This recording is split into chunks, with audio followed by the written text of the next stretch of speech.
Hey everyone, welcome back to the channel. This is the newest Sons of the Forest patch that just went live, and so I wanted to quickly take a look at it and see what sort of things they brought to the table. The first one they really set the tone with. There was some amazing things added, fixes and tweaks and adjustments along the way, so I'm curious to see what they bring with this one. And so far it shows us in the title that we have a new cave system, a boss battle, balance tweaks, bug fixes, and lots more.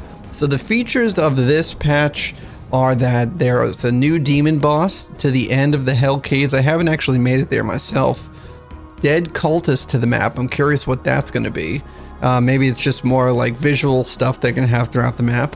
A new double-story cannibal hut type added. That's going to be interesting. The cannibal camps usually just seem pretty bare, I guess, at this point, or just kind of not really established, and so I'm curious to see what the hut is going to be. Turtle shell rain collector, that's exciting. If you haven't played the original Forest, that was one of the main ways to collect water in the game. You would set up the turtle shells and collect rain. The water in this game hasn't been as problematic as it is in the original Forest, because you could usually drink in a lot of different locations. So yeah, that's a really cool addition. I'm glad to see that back. Added a new tougher puffy variation. I don't know what that is. I'm assuming that is the thing that you get the pinata achievement from, that's deep within the caves, and so I'm curious to see what that's going to be.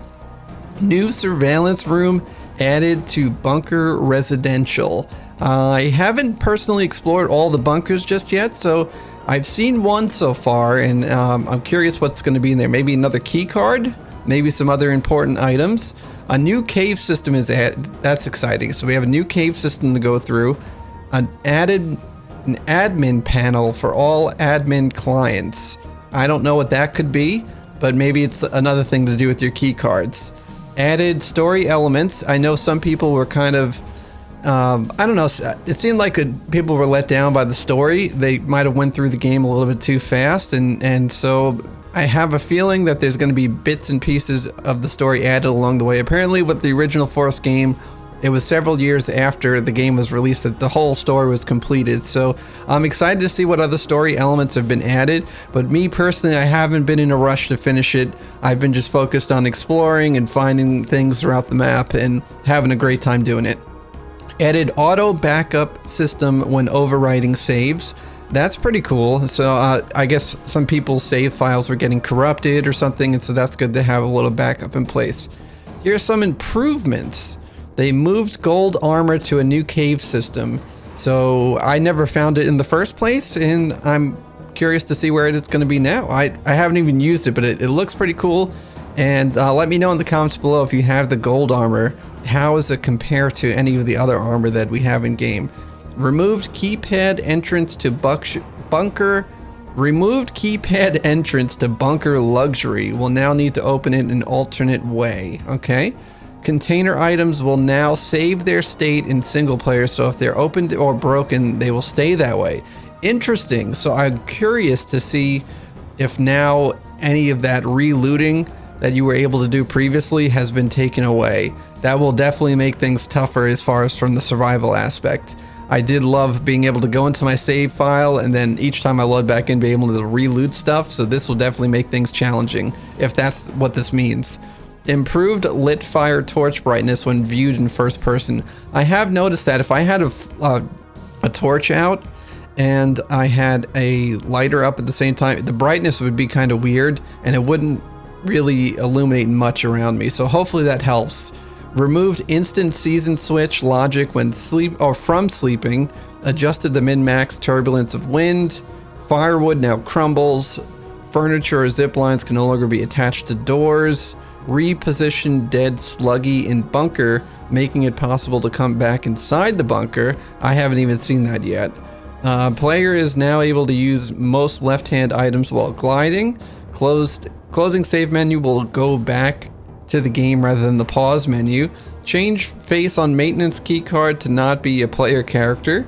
Improved to finish the that was just for improvements to finish in traditional Chinese text. Improved look of old paper pickups. Added books to bookshelves in bunker luxury. Removed shotgun pickup for bunker luxury. So there's a lot in this bunker luxury. I haven't found that place yet. I'm gonna have to see what that's gonna look like now. Gold armor pickup visual is now the full armor and is positioned to fit on a skeleton burnt model. Improved held location of flashlight and lighter when sliding, and additional wake up locations in the Hell Cave. Yeah, I haven't personally made it to the Hell Cave either, so not looking forward to that. Alright, here's some balances added to the game. Increased fullness from eating MREs, I like that. Decreased fullness from eating cat food. So yeah, I felt like you got more full from cat food than you did on MREs. That makes sense. Rabbits and squirrels will now try harder to evade player and run faster. Added unique hit reacts to dining hall bosses and replaced their knockdowns from shotgun with smaller staggers. Player no longer takes survival stat damage when strung up on effigies. Gold armor now absorbs 70% demonic damage instead of 90%.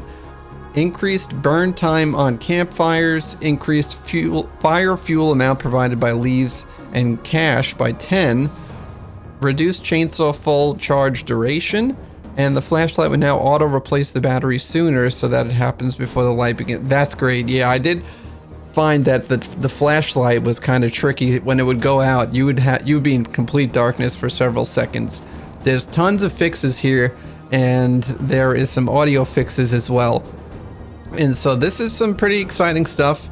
I think if you want to go through all the fixes and the audio fixes yourself just for the sake of time, but I'm excited to see this. What do you think as far as this update compared to the first update? Are you happy with what they brought into so far, or brought into the game so far? I'm really liking the pace of these updates and how large these are. It's really crazy to see. So I think it's going to definitely live up to their timeline, and if not, maybe even finish sooner if they continue to do 2 big updates like this a month. So yeah, let me know in the comments below what you think of the updates so far, and if you've experienced anything, if you've had any weird issues. And yeah, I appreciate you watching, so thanks for following along, and I hope you have a great rest of your day. Be sure to like and subscribe to the channel if you enjoy the content. Take care.